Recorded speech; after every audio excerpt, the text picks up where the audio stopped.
ഇന്നത്തെ പ്രധാന വാർത്തകൾ. നഗരത്തിൽ വിചിത്രമായ കൊള്ളകൾ നടക്കുന്നു. ഏറ്റവും ഒടുവിലായി നഗരമധ്യത്തിലെ ബാങ്കിലാണ് കവർച്ച നടന്നത്.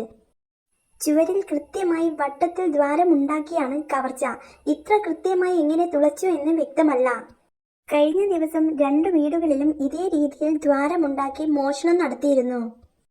ഇതിനു പിന്നിൽ ആരെന്ന് കണ്ടുപിടിക്കാൻ പോലീസ് ശ്രമങ്ങൾ തുടരുകയാണ്. രാധേ, എനിക്കൊരു സംശയം. വിക്രമനാണോ ഇതിനു പിന്നിൽ? എനിക്കും അത് തോന്നി. നമുക്കെന്തായാലും മായാവിയെ വിളിക്കാം. ഓം ക്രീം കുട്ടിച്ചാത്ത. കൂട്ടുകാരെ, മായാവി, വാർത്തകൾ കേട്ടില്ലേ? രാജുവും രാധയും കാര്യങ്ങളെല്ലാം പറഞ്ഞു. ഞാനൊന്ന് പോയി നോക്കട്ടെ. അപ്പോൾ കുറച്ചകലെ. മുത്തു, പോലീസിന് നമ്മളെ സംശയമുണ്ട്. അവർ പിന്തുടരും. നമ്മൾ സൂക്ഷിക്കണം.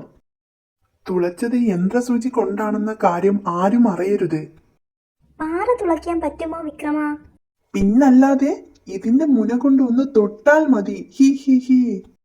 കണ്ടോ, കൃത്യം വട്ടത്തിലാ തുള. ലൊട്ടുലൊടുക്കും ഗുൽഗുലുമാലും കിടുവാണു കേട്ടോ. സത്യം പറഞ്ഞാൽ ഇത്തവണയെങ്കിലും അവർക്ക് നോബൽ സമ്മാനം കൊടുക്കേണ്ടതായിരുന്നു. അതെങ്ങനെ? നല്ല കാര്യം ചെയ്യുന്നവരെ ആർക്കും വിലയില്ലല്ലോ. അയ്യോ, പോലീസ് ജീപ്പ് വേഗം വിളിച്ചോ. അയ്യോ, പാറയിലെ തുള അവർ കണ്ടാൽ കുഴയും. ശരിയാ, നമ്മൾ ഇവിടെ ഉണ്ടെന്ന് മനസ്സിലാവും. ഓം ഹ്രീം സൂചി നീളട്ടെ. പെട്ടെന്ന്